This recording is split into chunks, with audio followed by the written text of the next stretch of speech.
So my understanding of Urban Khmer Ballet is just a group of dancers who are, Cambodian American or Cambodian, and we've come together with the passion for dance. We've all studied or learned under our master teachers at Anchor Dance Troupe, and we really wanted to take stories from each dancer, different backgrounds, to really have that understanding of the Cambodian arts. Urban Khmer Ballet is a new and upcoming group where they don't just focus on a specific city or a diaspora. They want to focus on different diasporas in America, especially of Cambodian Americans, and to kind of dance together and share that love together, because we don't really have that opportunity.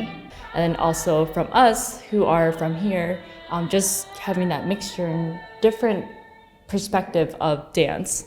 It can be presented different ways. So we've taken Urban Khmer Ballet and wanted to represent that in our own way, in our own stories. So I have been dancing with the Anchor Dance Troupe since I was about 5, and my journey's a little blurry because I was so young. I remember my mom, she always had all of these interests for me. I would play the violin. I would, like gymnastics. Like every parent has a dream for their child. And I just remember one day my mom brought me to this class and everybody was in the Ao Noise and Kabans. And I gave it a shot. I don't remember. It just kind of became like a little after-school program for me. But at such a young age, it unlocked a passion. And I'm inching towards, how old am I? 29. I'm almost 29 now. So I've been dancing since I was about 5. for myself, I've danced since I was 11, but I'm originally from Maine, so I started dancing there in a small group. But I found the urge and courage as I got older, around 20, to move forward in what I want to do and really improve in dance and work with amazing dancers here in Massachusetts, which I found through Anchor Dance Troupe and Urban Khmer Ballet. So they've taken me under their wings and really welcomed me and helped me improve as a dancer. I would say for my experience, it was a little difficult because I think my parents didn't really want me to be Buddhist or too religious in a certain way. They wanted me to fit in my schools and make sure that I know how to speak English the American way and not have an accent. So I think they kind of made sure they did everything they could for me to be American. And the way that I learned Khmer was actually the language, was from watching movies and comedies with my mom or karaoke, whatever she would watch.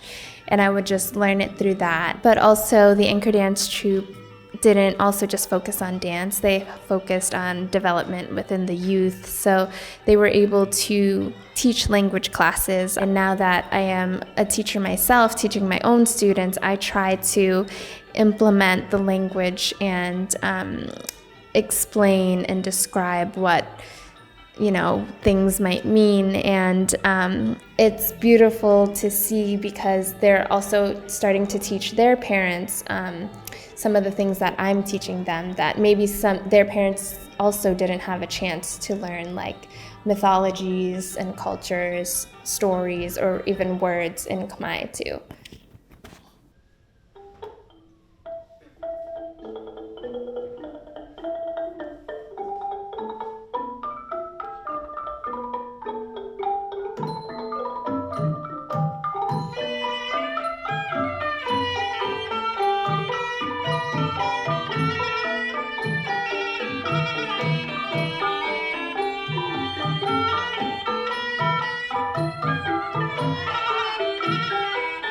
I was already connected with my culture through Buddhism.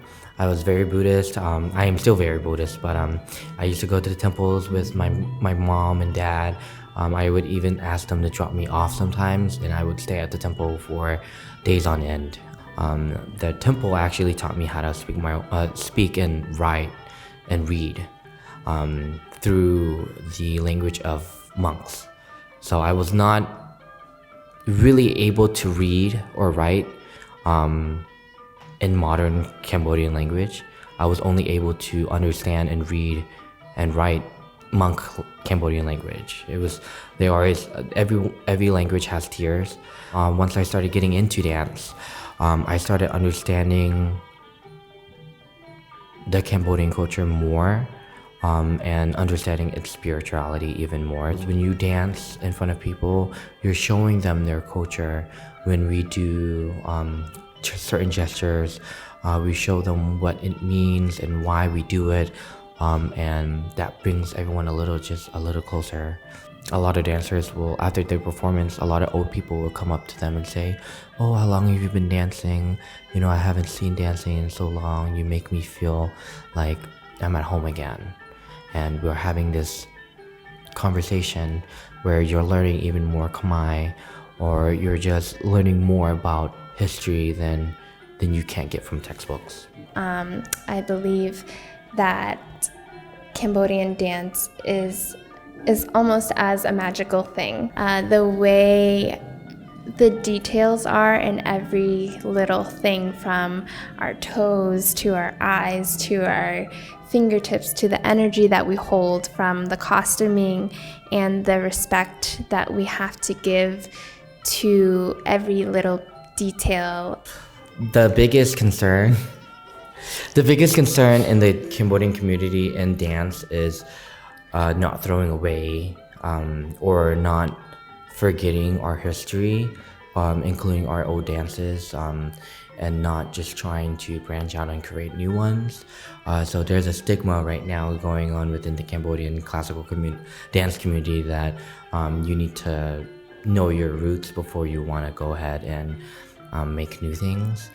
And a lot of things that you'll see, especially with Sophiline Cheam Shapiro, you'll see that she has made new pieces. However, she has brought back a lot of old gestures that were never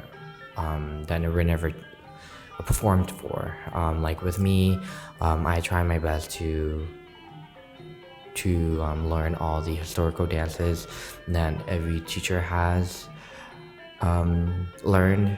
For example, with Nekru Prisita and Nekru Devi and even Nekru Sophiline, they have all learned under one master teacher that has now died. And in Cambodia, they don't do that gesture anymore. They don't do her gestures because everyone else is here in America. So I'm trying to make it my life goal to revive that gesture again. I would say it's kind of hard for me to venture out into new work. I would love to eventually, but I think there's a struggle, like he mentioned, within the Cambodian classical dance community, is that the traditional work is so traditional and respected that it's hard for us to alter or change new things. And if we try to, sometimes you may get criticized or reprimanded for doing things, trying to step out of the box. And I think because of the mindset of wanting to preserve, that sometimes the past generations have a hard understanding of stepping outside of the box and going outside of the boundaries a little bit, just pushing it a little bit. And I think that's why we have Nekru Sophiline Cheam Shapiro here, is to not only help us with the foundation and questions that we have, but also be inspiring with her work, because she did it herself, where she pushed the boundaries and she stepped outside of the box, and she's still continuing to do new work. So she's inspiring us and also giving us tips and advice for Cambodian Americans to continue to preserve but also move on. When dancers back then normally danced for the temple to communicate between the gods and to the people. Whatever we needed, we asked the dancers to pray to the gods for us.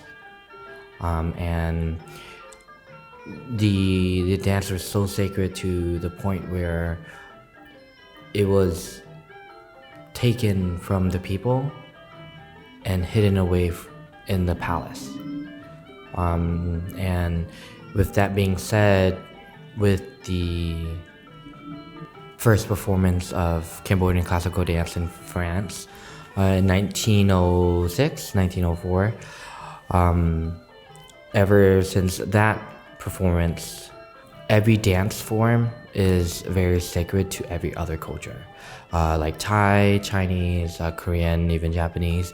Any ethnical culture has a form of dance that has high spirituality. We are here to let people know that Cambodian classical dance is not the best or the worst or anything. We are just wanting to be known, rather than just fighting with other countries or saying who's the best, whatever. It's just showing the people that this is here and this is there and it's gonna stay here forever through generational teachings.